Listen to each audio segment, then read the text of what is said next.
Welcome to Anime Out of Context, a comedy review show hosted by a basement dweller who grew up scrounging terrible fan subs on sketchy websites prior to the convenience of modern streaming, alongside a willfully ignorant soul whose only knowledge of anime comes from the shows forced upon him here. This show will contain spoilers, incorrect information, and copious amounts of adult language. Our hosts are not experts on any topic, and everything they say should be taken with a grain of salt. Thank you for listening, and enjoy.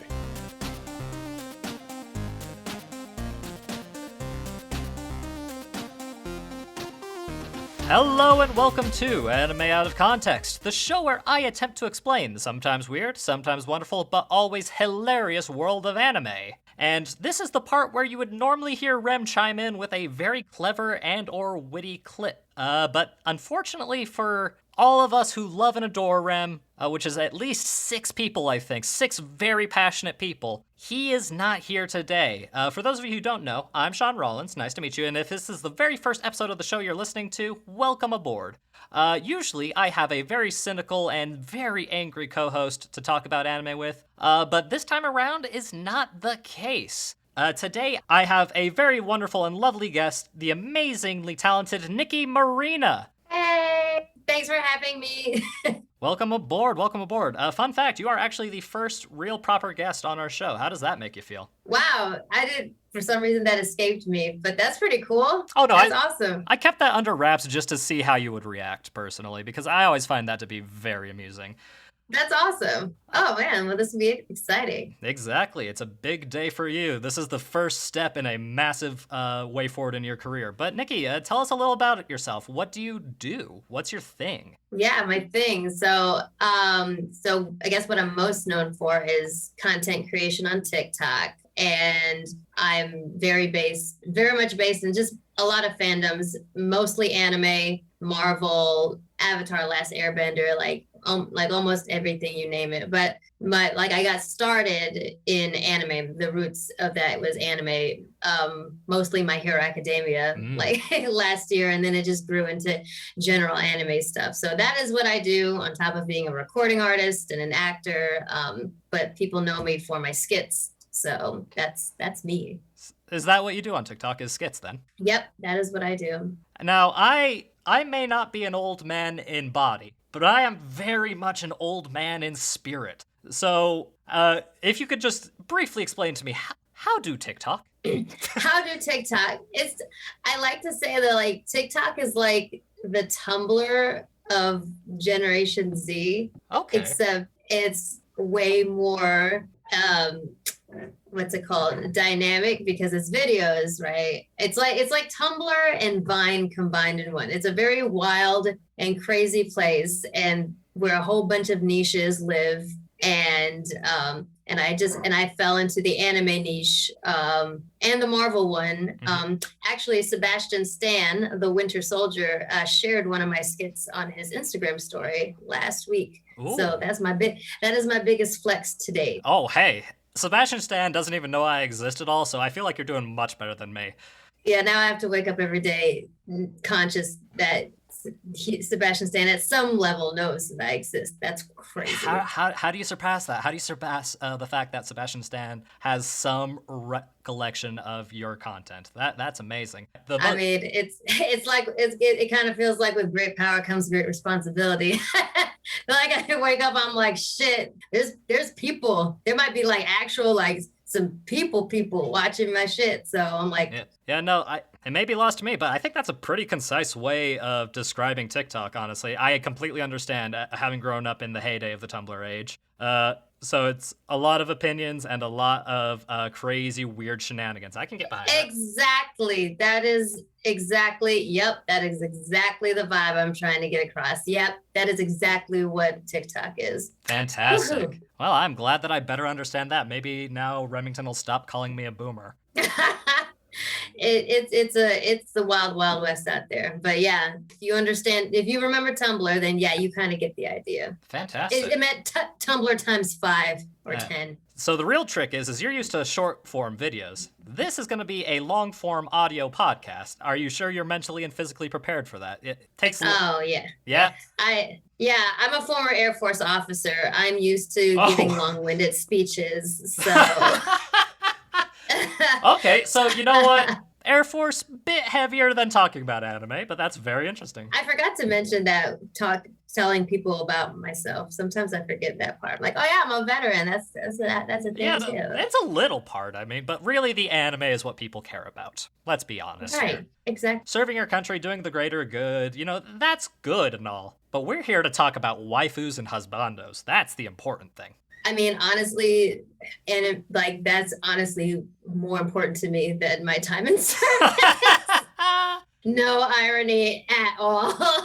You know what? Completely understandable. Well, we are happy to have you on the show. Remington, unfortunately, could not be here today, as I said. He's off and hiding. A combination of dealing with the aftermath of finals, as well as getting his second dose of the COVID vaccine. I can sympathize. I got the second dose last week, and the day after, I thought that I was done for this world. Yep, so giving him a bit of a break, as well as taking an opportunity to step into the world of collaborations, which we're just kind of dipping our toe in. But yes, you are the first one on our show specifically, and we will be doing more collaborations in the future with other content creators. So if you have any suggestions of people you'd like us to reach out to, folks, please just let us know. I do. Oh, you do? You have some comment. Oh. I do. Yes, I do. Fantastic. I can't wait. All right. So for those of you who are joining us for the first time, a little bit of an overview. This is a quote-unquote comedy review podcast where we take a brief look at an anime and we talk about it. But the thing about anime is it's a bit weird from time to time. I don't know if you've noticed this, but it can be a little hard to explain to people who don't fully understand it.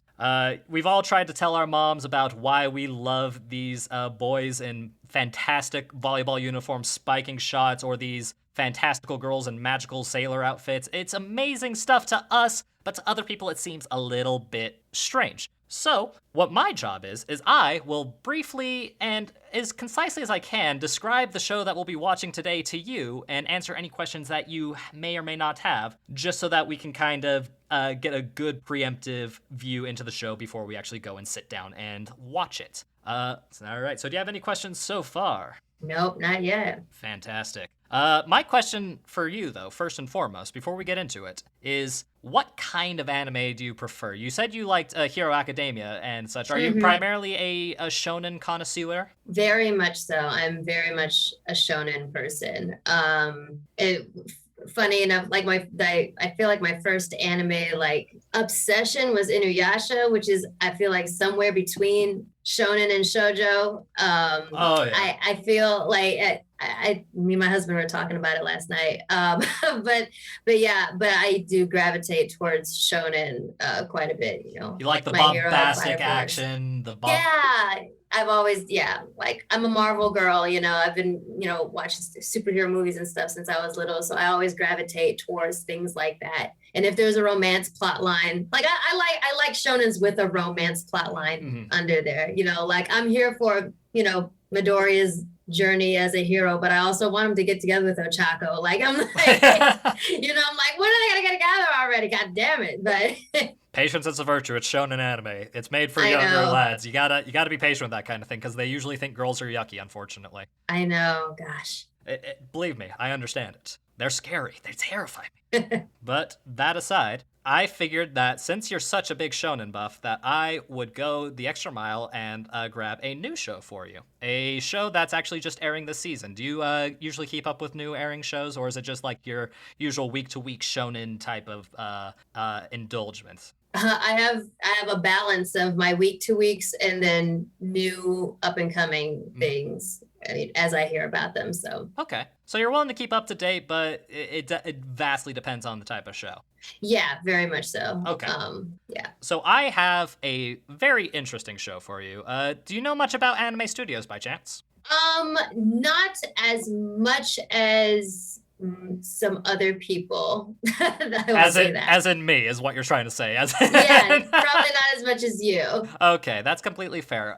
So I won't spend too much time on the studio, but today we're going to be watching an anime by a studio called Shaft. Are you familiar with them at all? No, I've never heard them. Okay, so Shaft is a very interesting studio.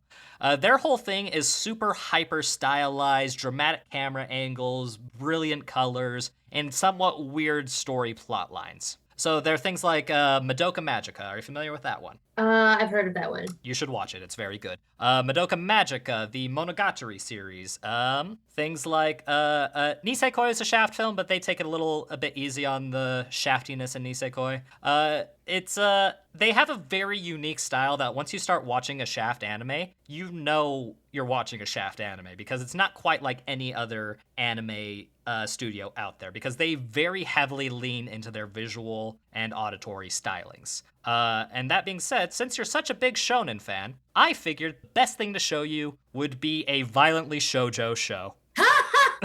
Violently shoujo, yay! Violently shoujo. Is it a violent shoujo, or is it just very, very shoujo? It has the potential to be violent. I will say that. Oh. But it is such a shoujo show mixed together with a Shaft production that it's so surreal and so strange that I figured it'd be a fun little treat for you, or you might hate it entirely and curse my existence till the end of time. I guess we'll see. Exactly. That's what makes it interesting. Because today, the show that we're going to be talking about is a new airing series from Shaft simply called Bishonen Tanteitan. Okay. You probably want the English title, right? Yeah. That would probably help. The title of this anime is Pretty Boy Detective Club. Oh my fuck. It sounds like I say pretty boy. It sounds like a twisted Oron High School host club. You know what? The funny thing is, you kind of hit the nail on the head. How? Yeah. So that's what it sounds like to me. So I take it you've seen Oran High School Host Club then? Oh, only about 37 times because there's only one season. So. Yeah. Yeah. Believe it or not, we've yet to cover it on this show, and I get emails every day about that fact. Maybe one day if people want it enough. Sometimes I get sick of hearing about it. One of my mutual friends on TikTok is one of the voice actors from that anime and many other animes. Oh wow, that's actually really cool. Yeah, J. Michael Tatum. Oh, just some guy. No big deal. Just some guy. He does a small part here and there, but it's he is only in every fucking anime ever. Yeah, no. No, I worked with his husband, Brandon McInnes, at Anime Expo last year. But yeah, every once in a while, he has to do a video that's just like, please stop fucking asking me. Like, obviously not like this because he's very nice and he's not me. But he's just like, stop asking when Oron's gonna happen. It's not gonna happen. And even if it were happening, I would legally not be able to tell you. But I'm telling you, it's not happening as of right now. Yeah. Like at least once a month, I swear. No, I feel for VAs on that front entirely. It has to be rough. But Pretty Boy Detective Club is the title. It gets you every time, right? Yeah, it does. It is kind of exactly what it sounds like. Basically speaking, it is about our main character, Mayumi Dojima, and she is quite literally a starry-eyed youth going to this really big school for really high-end rich people. Wow, it's exactly Oron. Okay. Yep, but with a twist. You can probably guess the twist. There is a twist. The one twist. And she has a dream. She wants to be an astronaut. She wants to go up to space, study astronomy, explore the stars, as it were. But unfortunately, her family is incredibly overbearing and typical rich kid family story, Kid wants to do this thing, but the family is like, stop. The family's like, no, yeah. Dreams are dumb. Yeah, exactly. Dreams are done. You should only care about money. That's exactly the thing. And she has promised that she has a bit of an interesting situation where when she was really young, she saw a wonderfully beautiful and brilliant star in the night sky. And in order to try and get her parents to let her pursue her dreams of becoming an astronaut and astronomer, is that if she can find the star again, then she will be able to do what she wants. But she only has until her 14th birthday, which is where our story starts, right before her 14th birthday. And our story kind of begins with her gazing up at the night sky on the night before, not having made any progress at all, really. It's been years, and she's about ready to give up on her lifelong dream, and she's really heartbroken about it. Until, out of the blue, I shit you not, a young, pretty boy in a Sherlock Holmes outfit Oh my God! shows up behind her and starts asking her a bunch of strange questions. And that's how the show starts. What the shit?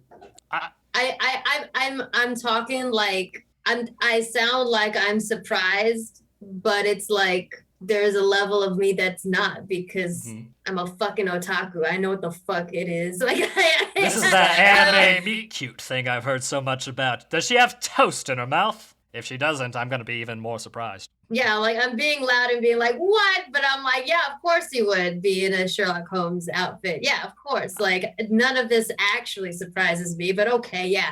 Okay. You just think it's like it's so obvious. They wouldn't do it. Surely they wouldn't do something that obvious, right? No, nothing is safe. No plot point, no possibility is off the table for anime. So it's like nothing, like, no.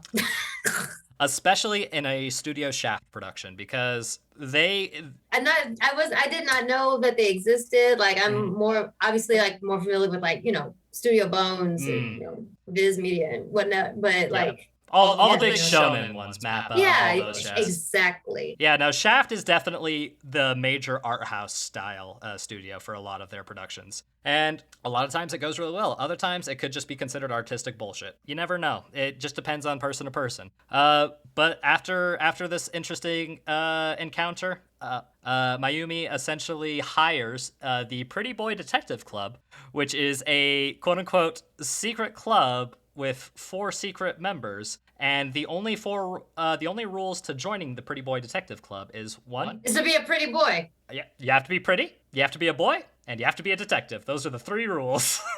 Awesome.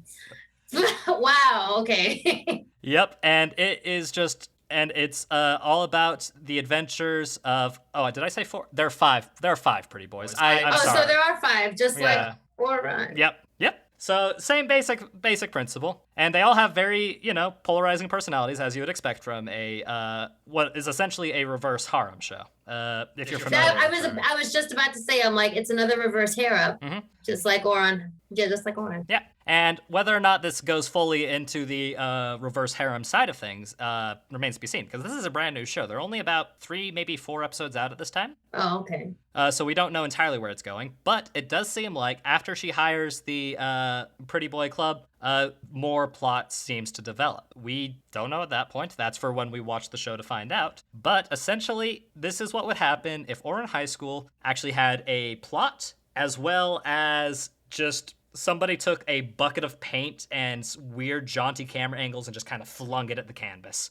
Okay. It is wild, it is colorful, it is very pretty. But I imagine so. Yeah, it's a shoujo. Yeah, but whether or not it's any good is probably for us to decide. So, you have any questions before we get into it? No, I don't. I'm actually really excited to watch this. It's probably ridiculous. Yeah. Absolutely ridiculous. You'll have to see for yourself. And with that, let's go watch some Pretty Boy Detective Club. Let's go. Yes.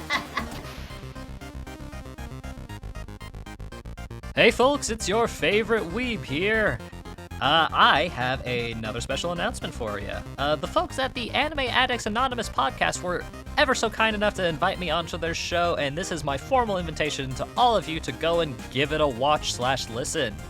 It was a real pleasure chatting with the guys about all the new seasonal anime, what we're planning on watching, as well as what we think should not be watched. If you're at all interested, you can head on over to wherever you get your podcasts. That would be the Anime Addicts Anonymous podcast. Thanks again, guys.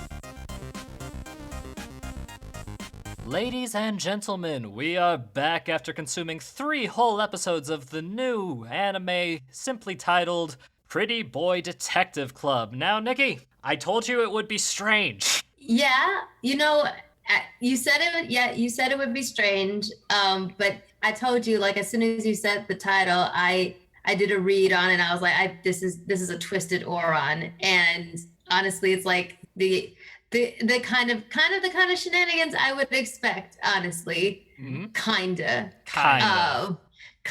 yeah. But but I'm like, yeah, this honestly, it really does feel like the formulaic Oron reverse harem thing. Like it's almost identical, almost. But there's a one pretty major difference, wouldn't you say? Yeah, I'd say so. Like, it being that like instead of it being a host club, it's a detective club or whatnot. But yeah, I know. I thought it was really interesting. It was pretty wild. But like I said, like having watched Oron and like seeing it, and when my husband and I started watching it last night, and and like as soon as the different like detective boys started showing up, we were like, oh my gosh, like I could definitely like compare each of these boys literally to a host.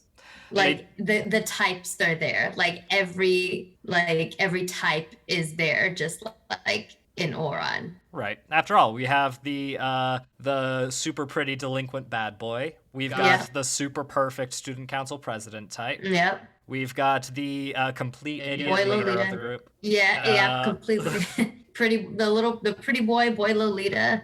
Mm-hmm. And of course the fashionista, like quieter type, cool quiet guy. one. Yes. Yeah. So I was like, oh, to me, I was like, oh, formulaic, like, because we just started like, predicting what was going to be next. Cause we got the leader first, like the president of the club. And I was like, okay, like that's the Tamaki. Now next is going to be the Kyoya. And sure enough, there's the guy, the one with the long hair, like sitting on the chair with his legs crossed. I'm like, oh, that's their Kyoya. It's almost amazing how identical the tropes are, yet they took all of these tropes from Oran High School and then just kind of turned them up to the logical and illogical extremes. Because it almost made the boys in Oran High School seem a bit tame by comparison. Yeah, a little bit, because like now we're dealing with like what government conspiracies and stuff like that. And like the very first like 3 episodes, I'm like, this is a bit much for middle schoolers, but okay, sure. This is anime. It's never enough, honestly. Like, that's what I really felt Oren was missing, was a big government conspiracy and the possible of child murder. That's what I was thinking it missed. I mean, it never got past season 1, so see, and we'll never know. That was the issue. No murder. Maybe there was, and I'll never know unless I read the manga, which I'm gonna have to end up doing anyway. That's what most people have to do at this point when it never gets a season. But that's fine. But we're not here to talk about Oren. We're here to really talk about Pretty Boy Detective Club and your thoughts and views and opinions on it. So the biggest thing that I have to ask is, what do you think of Shaft's animation style? It's really pretty and it's really dynamic, and I've never really like seen anything like it.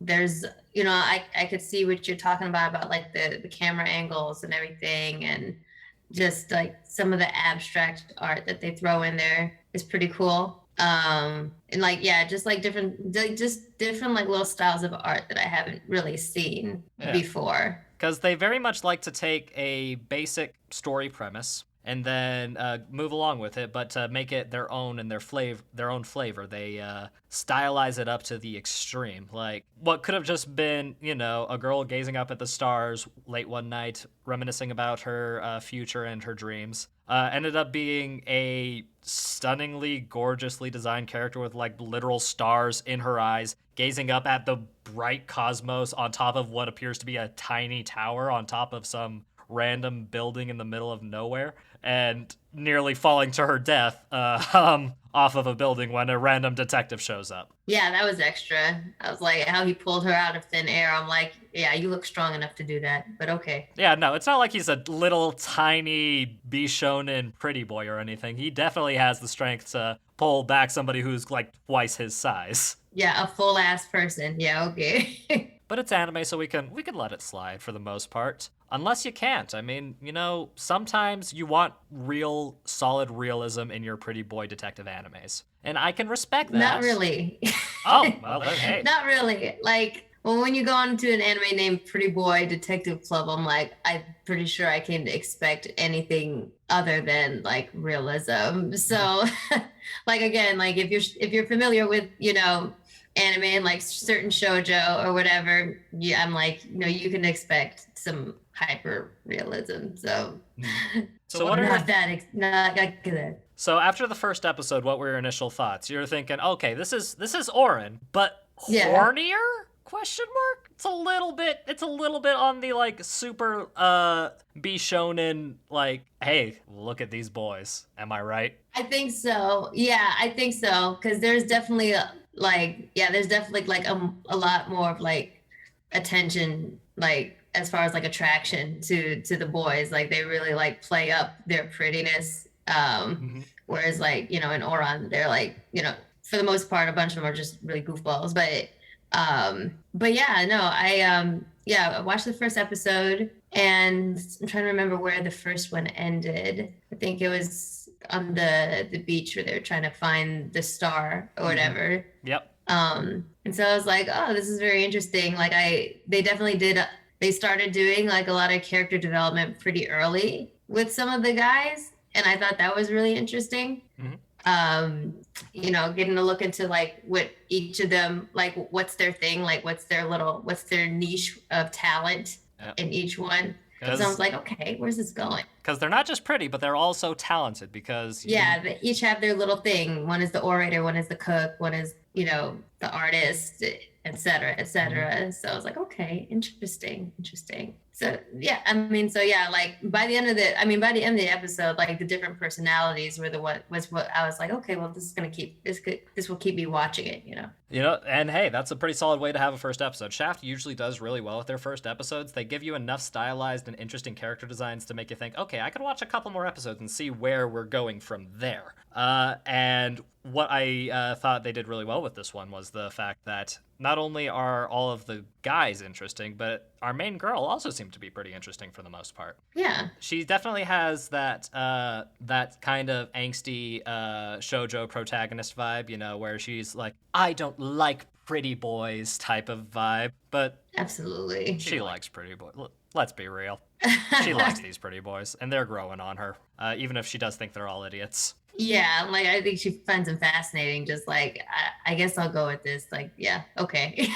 A bit like a safari, if you will. They are going on a pretty anime boy safari, and they're just trying to figure out what's going on and trying to figure out what'll happen next. Yeah, just like, okay, cool. But yeah, no,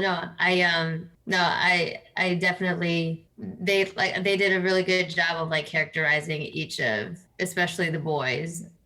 Like I said, the character type of the lead girl, which her name escapes me right now. That would be Mayumi. Mayumi, yeah. Like I said, I know we're talking about this anime, but I really just can't help comparing it to Oran. They're like, so similar. Literally, like the entire time, we're just like, this is Oran on crack. Like, right? Like it's almost a copy and paste, which like I'm not mad at, because so many anime are just copy and paste of each other, and like if you've watched enough of them, it's like, oh, okay, well, I've definitely seen this trope before.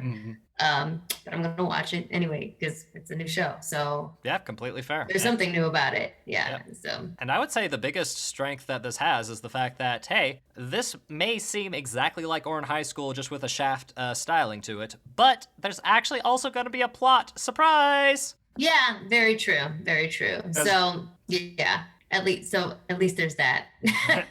I mean, maybe that's not what you want from your pretty boy detective anime, but I'm a sucker for a good, well-thought-out story, and detective shows usually are held together by their story, so I'm pleasantly surprised to see that all these pretty boys are, in fact, working towards a common, rather large goal that we don't quite know what's happening yet. No, yet. Only in the first 3 episodes, we only kind of have a brief understanding of what's going on. And it's quite the logical leap to go from, hey, I remember seeing the star when I was a kid.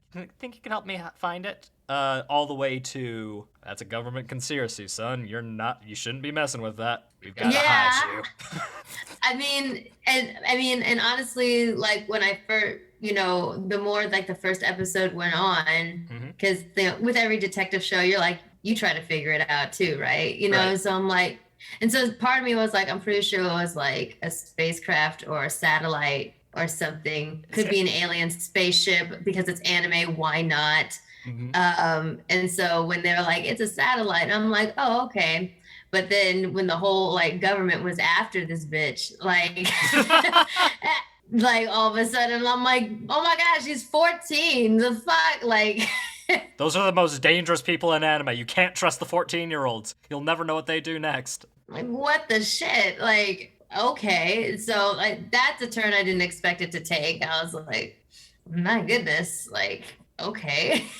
Kind of makes you want to see what happens next, though, doesn't it? Yeah, I'll probably be watching it some more. Yeah, I can't quite remember how many episodes it's slated for. I think it only has 12 episodes it's currently slated for, if I'm not mistaken. I could be wrong, though. How many are out?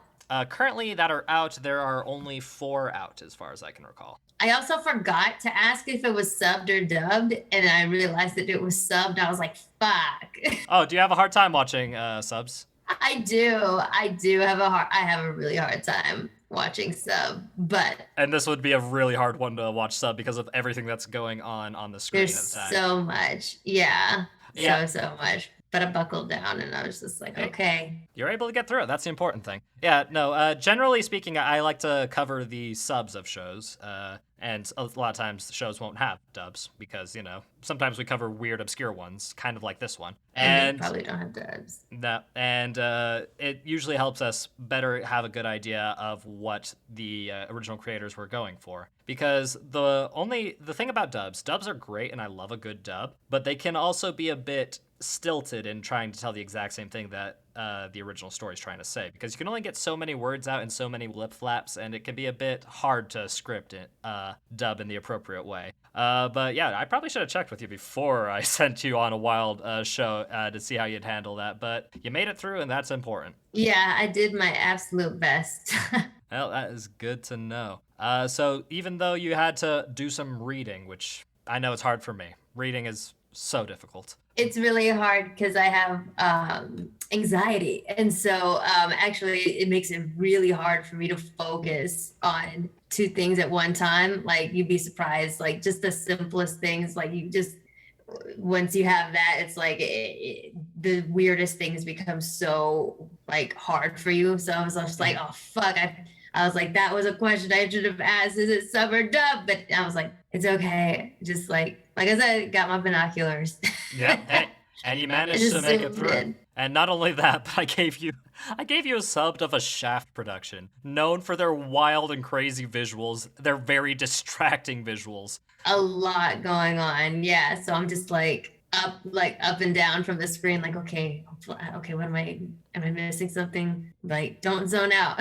Yeah, no, it's definitely one of those ones that you kind of have to pay active attention to any Shaft production, really. Otherwise, you might miss something. And I myself have had to pause and go back a couple times on a couple different Shaft productions just to try and, you know, make sure I'm following along, because sometimes they move so quickly you have no idea what's going on. Yeah, I definitely had to go back on like episode 2 for sure. Yeah, when they started dropping all the conspiracy theory plots. Yeah, that. Yeah, I was like, wait, hold up, what? The government's after this child? Yeah, I did. Yeah, because of all that, I was like, okay, I need to go back and watch this episode again. Yeah, completely fair. And then 3 just goes like, hey, let's take everything you got in 2 and add even more to it. Yeah. So I don't think we'll go too in depth on these specific plots, but there is some hinting at possible supernatural powers. Not entirely certain. Yeah, for what's her face? Mayumi? Yes. Yeah. And again, like, and I probably would have had to watch the 3rd one over again too, because I was like, you know, I'm following along and I'm like, wait a minute, when this bitch has powers?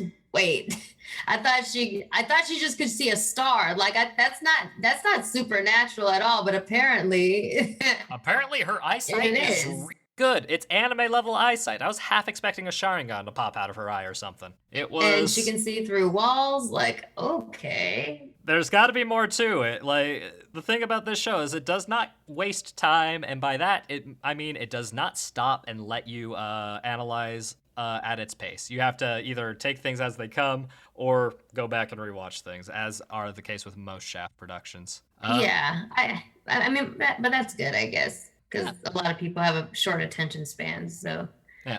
Sometimes it's best not to keep the audience waiting. Yeah. And after all, we came here to see the pretty boys, and that's what we want. We can't spend too much time on the plot.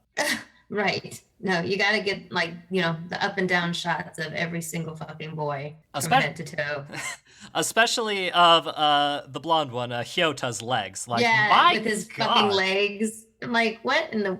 Like, is it just me, or are those, like, some freakishly long anime boy legs? Yeah, him with his ballerina legs. I'm like, oh my goodness, okay. Like, and he's the only one that wears shorts for that specific reason, I think. Yeah. That's literally what he says. He's like, I'm never going to stop wearing shorts. I'm like, I bet you will, but okay. Look, you know what? One thing can be said. The creators of the show know exactly what their audience wants. I guess. So that being said, do you have any thoughts on the overall show itself? Like, it sounds like it was a bit overwhelming for you, which is completely fair. It's a Shaft production. But what do you think on the show itself? Do you think it has merit? Do you think you're probably going to still continue watching it? Do you think it's something other people should check out? Yeah, I think I will.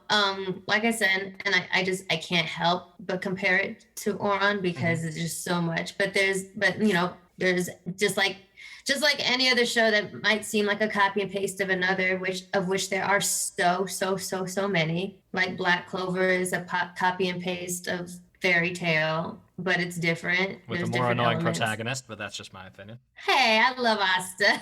I can only handle screaming so much. He screams so much. Actually, his voice actor said it damaged his voice so much in the first few seasons that he literally said, he's like, if you notice a difference in Asta's voice, it's literally because I'm pulling back because it fucked me up so bad. Exactly. Like, I felt bad for all the VAs, the Japanese VA, the English VA. I just was like, guys, it's okay. You don't. I'm an extra person and I enjoy extraness. And so Asta and all of his craziness, I'm just like, I love it. But anyway, like, yeah, and like any anime that seems like a copy and paste of something else, there's usually always other little elements that make it different, and this one definitely does, because it seems like it's definitely like where Oran kept most of the drama and everything within school walls, and it didn't really have a plot, which was fine.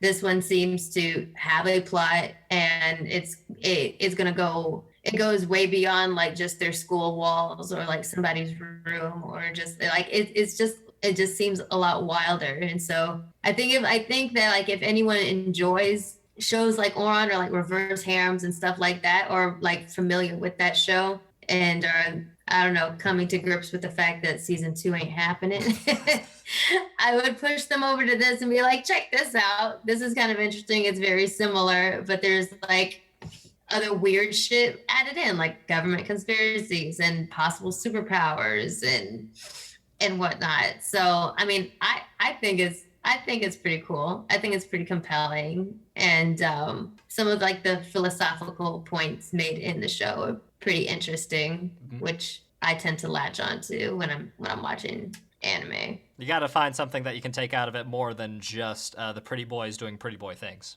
Oh yeah, there's always something. There's literally always something. Okay. All right. So on our show, what I usually like to do is I like to give Remington a bit of a guessing game.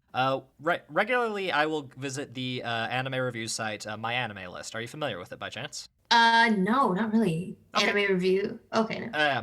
My Anime List is what it's called. MAL for short. Oh, okay. And it's just a site where a bunch of people will compile information about different anime, talk about them, and give them a rating, essentially. And their ratings are all calculated and averaged out to be a score out of 10 points. And what I like to do is I like to see if my co-host can guess what the rating for this show would be. See how in touch they think they are with the weeb community. So out of 10 points, what do you think the majority of people that have watched and reviewed it so far think of this show? So is this anime based on a manga or is it straight to anime? It's based on a novel. It's based on a novel. Yep. Okay. Probably a light novel if I had to guess based on the content, but according to my sources, it's a novel. Because manga readers are fickle.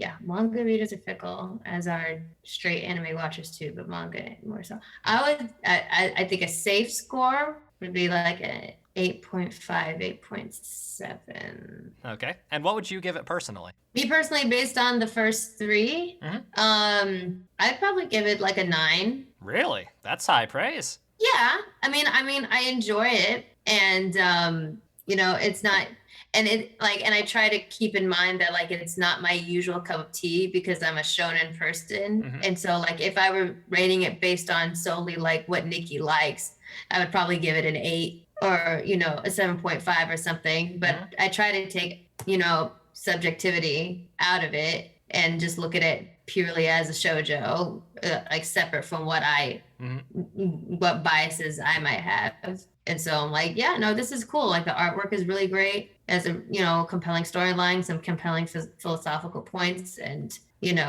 every episode gives you a piece of information that keeps you kind of wanting to see what's coming next. And for me, that's what makes an anime really, really good. Is just like each episode leaving you wanting to like eager to see what happens next. So yeah, but I think a safe score would be 8.5. Okay. All right. So 8.5, 8.7. And your personal is a 9. Okay, that's fantastic. All right.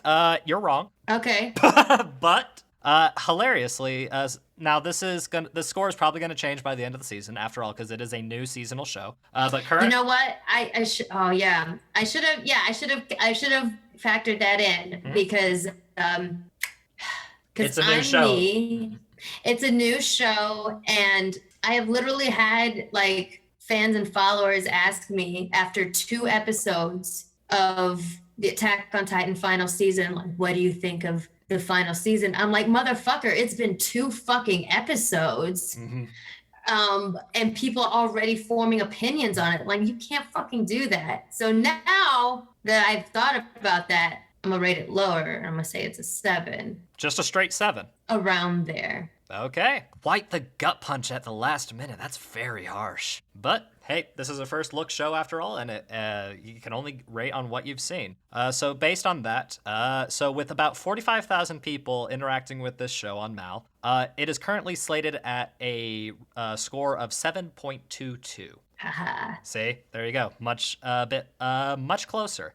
Because this very much is another Shaft production with a slightly different thematic tone to it. So a lot of Shaft fans are going to immediately latch onto it, and then a lot of Shaft critics are going to have some bashing to it. So you know what? You're really close at that. And hopefully by the end of the series, if you do keep watching it, your score will jump back up to that 8 and 9 range if it really does it for you. Or who knows? Maybe they will really screw it up in the next coming episodes, and it'll drop even lower. That's the tricky thing about doing reviews of shows before they're finished. But somebody's got to do it. Yeah, I completely as you said that, and you were about to say the score, and you're like, it's a new show, and the light bulb went off. I was like, oh my God, but I completely forgot to factor in how fucking petty and fickle anime fans are.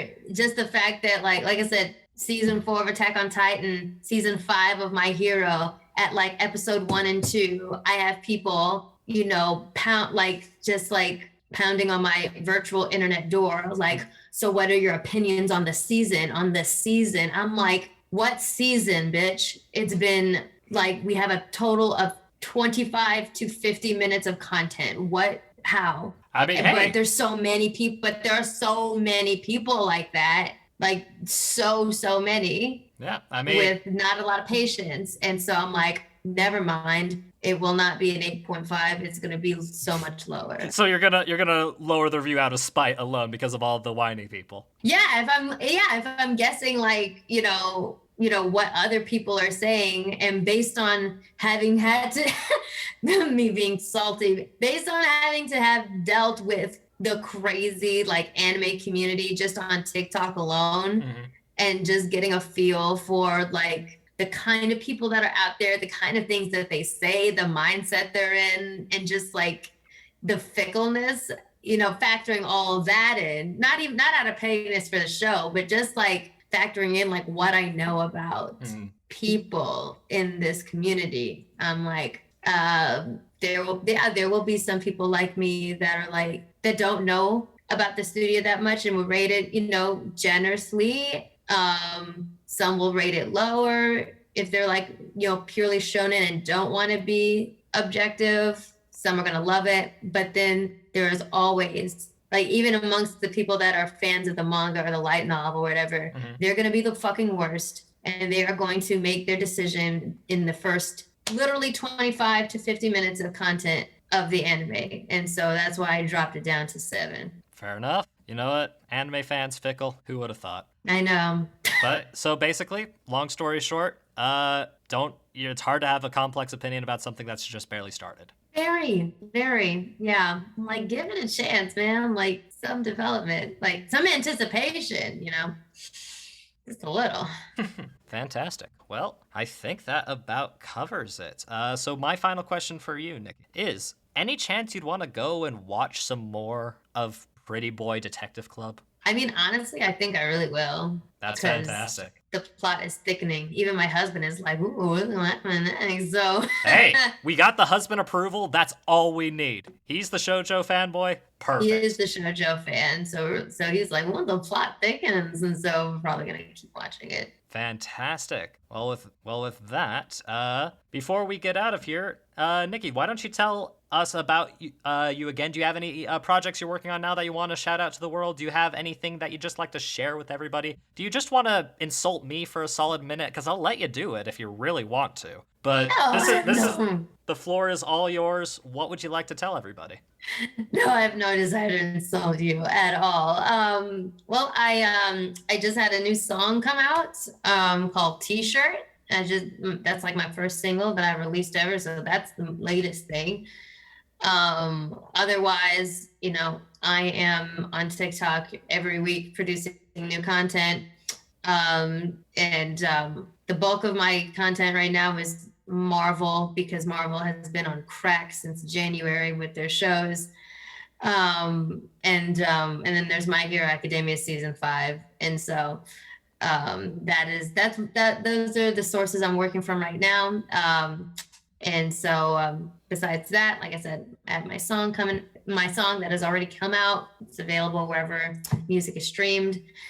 And you can find me on TikTok doing what I do, just playing pretend as a grown-up. Hey, I think that's what we all have to do at this point. Why do you think I have a podcast where I can shout on the internet? If I don't get it out there, things will get bad. Exactly. Can't let these things build up in my head. I'll explode.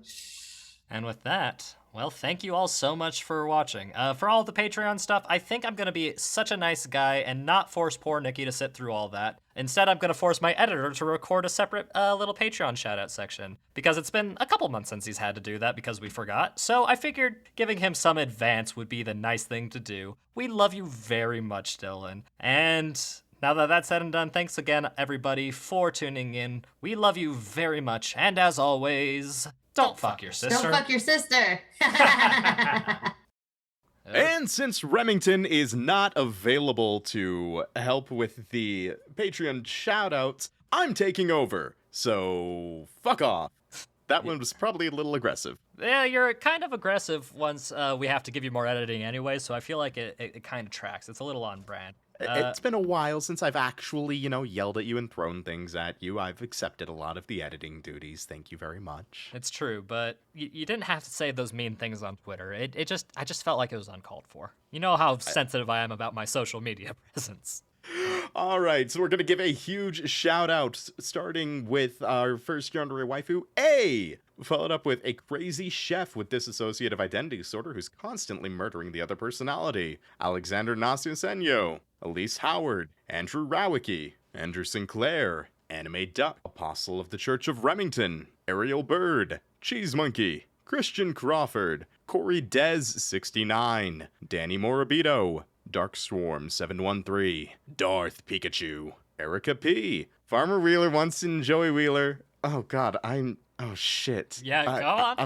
Oh fuck. We're kind of doubling up this week because we're getting our buffer back, so a lot of these names will be a repeat. But the fact that we're having Dylan do them again is just a new treat. So come on, give me your best Joey Wheeler. I want to hear it. Hey, Yugs, who the hell do you think I am? Ay, ay, ay. Fuck of lug foxen boy.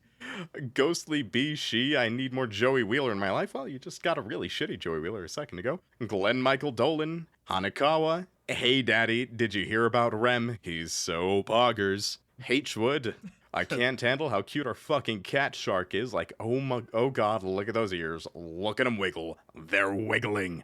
VTuber? Yep. I'm guessing. Okay. Hololive Girl's got a new costumes, and the shark got a cat costume. That makes no sense. Okay, cool. Ichigo Simp 015, Jack of Spades, Jax, Juan Haritos, Kitty, Lonely Geek 23, Luke Offenberger, Mahu no Pug Tears, Maka Chop 92. Make Sean read the next one. Sean, I'm making you read the next one. It is Matthew. I listened to all of the episodes before subscribing, and all I got was this lousy shout-out drum. Thank you, Sean. My besto friendo. No, I can't possibly say that on the podcast. I personally would rather watch every episode of High School DxD than read that name. One Piece will exist until the heat death of the universe. Ready to be isekai'd. Redneck Weeb. Remington Merrill. Remington, connoisseur of anime titties. Reverse Kismo. Sequoia Faye. Salty Pretzel. Sammy Pritchard. Sarah Birch. Scoopy Loopy Boopy Doopy Oopy Goopy Oopy. Oh, that makes me so happy. It's great, isn't it? Yeah. Sean Arrogate Week 5. Snow Days. Full English voice acting. Keep an eye on your Steam gifts, Sean. Please don't, Dylan. There are so many. There are so many bad porn games in my library because of you. Snap Snips. Sorry, Mother. The world shall know propane. Totally God. Uliana. Walk me home gently. Weebs are as plentiful as grains of sand, but there is only one Remington-sama. And finally, week 8 of being an embarrassment to comedy. What's a Titan's favorite food? Ramen. In order to honor the late, great Elijah Wood, I am going to be giving each of our wonderful boy wizards a real-life location where Harry Potter was filmed. He's not dead. He's not dead. I want to fully emphasize that he is not dead. We have not killed off Elijah Wood in this podcast. We are not. What's the term? Tombstoning? Is that the phrase? I think so. We're not predicting Elijah Wood's death. We want him to live a very long and happy life with being short and adorable. Yeah, I've met him once. He is a lovely individual, and I'd like him to keep living a happy, long life. Thank you very much.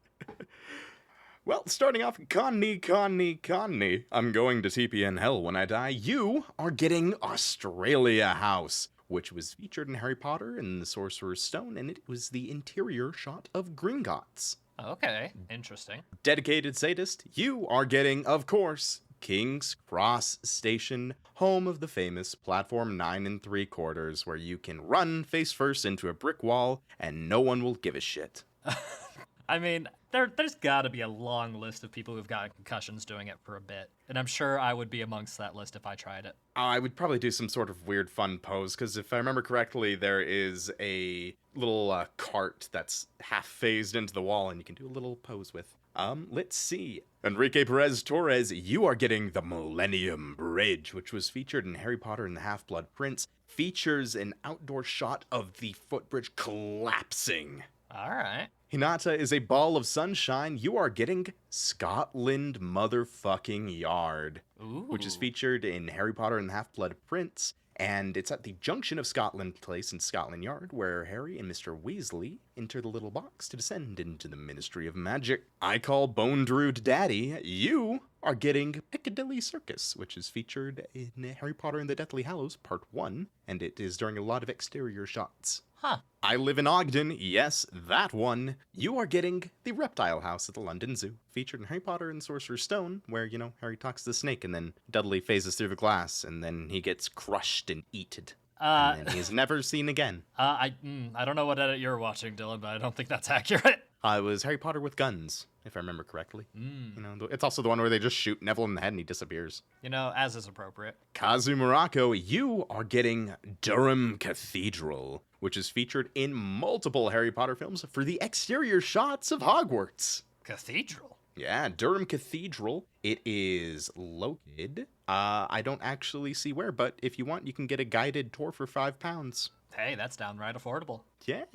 I don't understand how British money works, but I think 5 is a good number. 5's the magic number, right? I think so. Yeah, let's go with that. Yeah, rule of Miguel 5. de Leon, you are getting Alnwick Castle, which is also featured in several Harry Potter films for exterior shots of Hogwarts. And it looks fantastic. MT the Poet, you are getting Mollem Cove, which is featured in Harry Potter and the Deathly Hallows Part 1. You know, the really dark one that you can't see anything clearly in. And it is the rocky outcrop where the Gring hides from good old Voldemort. And the picture on this site looks very pretty. It's just a very nice, oddly shaped rocky Pilkster, the Symphogear Advocate. You're getting New College. Just New College. It's featured in Goblet of Fire, and it is featured during the Triwizard Tournament. You know, I always preferred the old college personally, but I guess that I'm just old-fashioned that way. I will throw an EV plushie at you. Please do. They're very soft and adorable, and my dog ate my Umbreon one, and I'm very sad about that. Oh no. I know. I looked away for 1 minute, and then next thing I know, poor Umbreon's head was separated from his body. Broke my heart. Rare Country Roads is the best Ghibli movie, Fight Me Kumiko. You are getting Ashridge Wood, which is featured in Harry Potter and the Goblet of Fire, and it is where the Quidditch World Cup is being held. It's a very nice batch of trees. Very, Lovely. very nice. Perfect They to look have nice and mossy. Yeah, it's the perfect place to have a traumatic magical terrorism incident. Spicy Log Horizon is one of the best written isekai. Use the BS roll hot take. You are getting Hardwick Hall, which is Malfoy's mansion in Harry Potter and the Deathly Hallows. And that film guy, you are getting Gloucester Cathedral, which is featured in multiple Harry Potter films for interior shots of Hogwarts. Oh, the stained glass looks absolutely beautiful. Da-da-da-da-dum, da-dum-da-dum. And now we are moving all the way to the very goddamn top. We are moving to the motherfucking White House. You all are going to be getting Scooby-Doo villains from the original series. Starting off with Remington's mother. And Remington's mother, you are going to be getting the ghost of Captain Cutler. That sounds very dramatic. I think I remember that one, though. He is the one in the diving suit with the glowing, really ancient-looking diver's helmet. With the skull and the glass? Yes. That was a good one. Silicone Spectre. You're getting Charlie the Robot. He was featured in, I believe it was, here it is, Foul Play in Funland. He is considered the first monster in Scooby-Doo canon, as he was a mechanical individual reprogrammed by the creator's sisters to fuck shit up. I think I remember that one. Wow, I'm suddenly realizing my knowledge of the original Scooby-Doo series is apparently quite extensive. Uncreative Cretin. You are getting the Snow Ghost, which is just except yay. he's also a smuggler, and he's definitely willing to kill the gang. Yeah, I vaguely remember it just being a guy who's completely ready to murk a bunch of teenagers, but wasn't able to because it's a kid's show. Like, if it wasn't a kid's show, I feel like the entire gang would have been put to ice, as it were. You know what? That's not the worst ice pun you could have made, so I'll accept that one. Hey, I'm trying to be chill with it. Oh, fuck you. I will pour ice cubes in your bedding. That's one way to get my bed wet. Anyway, I know it's a little cold to me. All right. Zachary Shirley was referencing what you thought I was referencing, and I subscribed. You are getting probably the most iconic Scooby-Doo villain from the first series, the Creeper. Man, sneaks up on you and blows up your house. Bet you didn't know that's where it came from. That's some good old-fashioned history for you. Wait, what? Really? Creeper? Oh, for fuck's sake. Oh, that. Oh. Look, that went over my head, and then you just stabbed me in the back with it. Look, man, I've got to appeal to our younger audience. We shouldn't have a younger audience. We swear. And occasionally play porn. Borderline porn. Close enough, honestly. Very smutty, terrible video games that feature not actual nudity, not actual sexual content, but are really pushing the goddamn envelope. So thank you guys once again for all of your support. We appreciate all of you, and one of these days I'm gonna do just I'm going to interrupt one of Sean's streams, and I will give a shout out to every single one of our patrons, including the Bland Bitch protagonists and Magical Girls. Oh god, that's a dangerous thing to promise, Dylan, but we're gonna hold you to it. Unlike Remington, you're expected to keep your promises, because I'll be damned if I can get Remington to keep his.